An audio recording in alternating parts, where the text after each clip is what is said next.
அஸ்ஸலாமு அலைக்கும். Hello all, welcome to ரிஃபைஸ் டெய்ரி. இடியப்பம் நல்ல சாஃப்டாக எப்படி செய்கிறதுன்னு பார்க்கலாம். சேனல் சப்ஸ்கிரைப் பண்ணாமல் வீடியோ பார்க்குறீங்கன்னா லைக் பண்ணிவிட்டு சப்ஸ்கிரைப் பண்ணிக்கோங்க. இதுக்கு சைட் டிஷ்ஷாக கறி குழம்பு இல்லைனா முட்டை குருமா அந்த மாதிரி எது வேணாலும் வச்சு சாப்பிட்லாம். நிறைய பேர் சம்பல் கூட வச்சு சாப்பிடுவாங்க. ஆனால் அதை விட தேங்காய் பால் ஊற்றி நாட்டு சர்க்கரை இல்லைனா சீனி போட்டு சாப்பிட்றது செம்ம டேஸ்ட்டாக இருக்கும். மோஸ்ட்டாக தேங்காய் பால் தான் ப்ரிஃபர் பண்ணுவேன். இப்போ வாங்க இடியாப்பம் எப்படி செய்கிறதுன்னு பார்க்கலாம். இது செய்கிறதுக்கு 1 கப் அரிசி மாவு, 1 கப் அரிசி மாவுக்கு 1.25 கப்லேருந்து 1.5 கப் வர தண்ணி தேவைப்படும். உங்கள் மாவுக்கு எவ்வளோ தண்ணி தேவைப்படுமோ அவ்வளோ தண்ணி சேர்த்துக்கோங்க.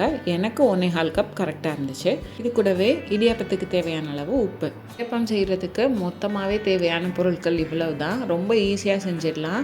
நிறைய பேர் மாவு டைட்டாக பிணைஞ்சிட்டு இடியாப்ப உரலில் வச்சுட்டு புளிகிறதுக்கு கஷ்டப்படுவாங்க. மாவு கொஞ்சம் லூஸாக ரெடி பண்ணிட்டோன்னா கரெக்டாக வந்துடும். அகலமான பாத்திரத்தில் ஃபஸ்ட்டு எடுத்துருக்க 1 கப் தண்ணி, இது கூடவே 1/4 கப் தண்ணி, இது ரெண்டையும் சேர்த்து நல்லா கொதிக்க வச்சு எடுத்துக்கணும். மூடி வச்சிங்கன்னா சீக்கிரமாக கொதிச்சிடும், அதனால நான் மூடி வச்சேன். இது கூடவே எடுத்துருக்க உப்பையும் சேர்த்து நல்லா கரைச்சி விட்டுக்கணும். இப்போ இந்த மாதிரி டிசால்வ் ஆகி வந்ததுக்கப்புறம் நம்ம எடுத்துருக்க அரிசி மாவை ஒரு கையில் போட்டுட்டு இன்னொரு கையில் இந்த மாதிரி நான் காமிச்சிருக்க மாதிரி கிண்டணும். மாவை போட்டுட்டு அதுக்கப்புறமா கிண்டலான்னு நினச்சிங்கன்னா அப்புறம் கெட்டி கெட்டியாக வந்துடும். ஒரு கையில் போட்டுட்டு இன்னொரு கையில் கிண்டினீங்கன்னா ஃபஸ்ட்டு இந்த மாதிரி தான் வரும். இதில் சேர்த்துருக்க மாவும் தண்ணியும் ஒன்று சேர்ந்து இந்த மாதிரி நல்லா வர மாதிரி கிண்டி எடுத்துக்கணும். இந்த அளவு நல்லா மாவு ஒன்று சேர்ந்து வந்ததுக்கப்புறம் இதை மூடி போட்டு 5 நிமிஷத்துக்கு ஸ்டவ் ஆஃப் பண்ணிவிட்டு தனியாக எடுத்து வச்சிடணும். 5 நிமிஷம் ஆனதுக்கப்புறம் இந்த மாவு வச்சு பிணைகிறதுக்காக ஒரு பிளேட் எடுத்துக்கணும். அது கூடவே ஒரு கிண்ணத்தில் இந்த மாதிரி தண்ணி எடுத்துக்கோங்க. இந்த மாவை எடுத்து தட்டில் வச்சுட்டு மாவை பிணைகிறதுக்கு முன்னாடி கையை நல்லா அந்த தண்ணியில் நனைச்சிக்கோங்க. மாவு கொஞ்சம் சூடாக தான் இருக்கணும், ரொம்ப சூடாக இல்லாமல் பார்த்துக்கோங்க. இல்லை நீங்கள் ஃபஸ்ட் டைம் பண்ணுறீங்கன்னா மாவு நல்லா ஆறுனதுக்கப்புறமே இந்த மாதிரி பிணைங்க. நல்லா ஒரு தடவை பிணைஞ்சிட்டு கையை தண்ணியில் நனைச்சிட்டு மறுபடியும் பிணைங்க. தண்ணி ஜாஸ்தி ஆகிடக்கூடாது. நான் ஏன் கையை தண்ணியில் நினைக்கிறேன்னா மாவு சூடாக இருக்கும், அந்த சூடை பொறுக்கிறதுக்காக அப்பப்போ தண்ணியில் கையை நினச்சிக்கணும்.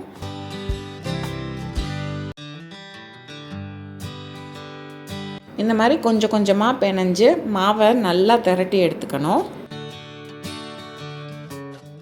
நான் இப்போ கையில் வச்சு அமுக்கி காட்டுறேன். இந்தளவு நல்லா சாஃப்டாக இருக்கணும். நான் இதே மாதிரி பேலன்ஸ் உள்ள மாவையும் பிணைஞ்சு எடுத்துக்கிட்டேன். மாவு கொஞ்சம் சூடாகிடுச்சுன்னா இந்த மாதிரி திரட்டுறது ரொம்ப ஈஸி. ஆனால் சூடாக இருக்கும் போதே பிணைஞ்சிங்கன்னா தான் நல்லா சாஃப்டாக வரும். மாதிரி நல்லா பிணைஞ்சு எடுத்ததுக்கப்புறம் இதை டைட்டாக மூடி வைக்கக்கூடாது. அப்போ ஒரு மாதிரி தண்ணி விட்ட மாதிரி ஆகிடும்.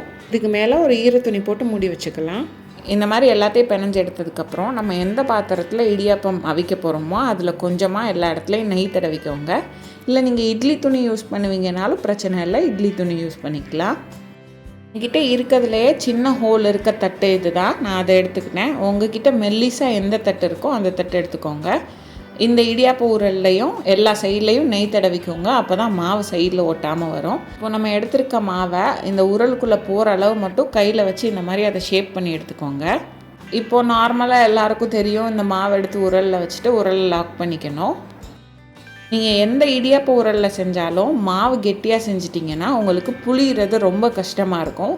நான் காமிச்சிருக்க மாதிரி மாவை நல்லா சாஃப்டாக எடுத்துக்கிட்டிங்கன்னா உங்களுக்கு புளிகிறது ரொம்ப ஈஸியாகவே வரும். நான் இடியப்பம் பெருசாக புளிய மாட்டேன். நம்ம இட்லி ஊற்றுவோல அந்த ஒரு குழியிலையும் இந்த மாதிரி அளவாக புளிஞ்சு எடுத்துக்குவேன். எந்த பாத்திரத்தில் எந்த மாதிரி புளிஞ்சு எடுத்துக்கணுமோ நீங்கள் அந்த மாதிரி புளிஞ்சு எடுத்துக்கலாம்.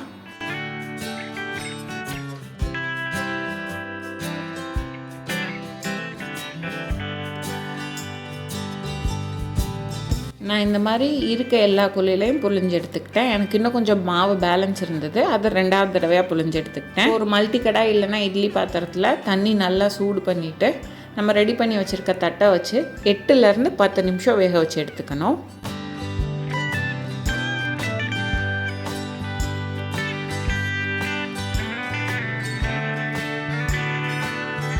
இப்போ இடியப்பம் நல்லா வெந்ததுக்கப்புறம் எடுத்து பார்த்திங்கன்னா நம்ம நெய் தடவுனதுனால அது அந்த தட்டில் ஒட்டாமல் அழகாக வரும். நான் எடுத்து காமிச்சிருக்கேன் பாருங்கள். நல்ல நூலாக சாஃப்டான இடியாப்பம் ரெடி.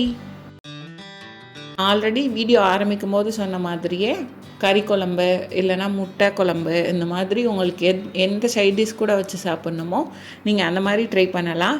நான் ப்ரிஃபர் பண்ணுறது தேங்காய் பால் தான். இந்த மாதிரி கொஞ்சமாக இடியாப்பம் எடுத்து அதில் சீனி தூவிட்டு தேங்காய் பால் ஊற்றி பிணைஞ்சு சாப்பிட்டிங்கன்னா செம்ம டேஸ்ட்டாக இருக்கும். கண்டிப்பாக ட்ரை பண்ணி பாருங்கள். ட்ரை பண்ணிவிட்டு எப்படி இருந்ததுன்னு கமெண்ட்ஸில் சொல்லுங்கள். அந்த வீடியோ பிடிச்சிருந்தா ரிஃபைஸ் டைரியை லைக் பண்ணுங்கள், சப்ஸ்கிரைப் பண்ணுங்கள், ஷேர் பண்ணுங்கள்.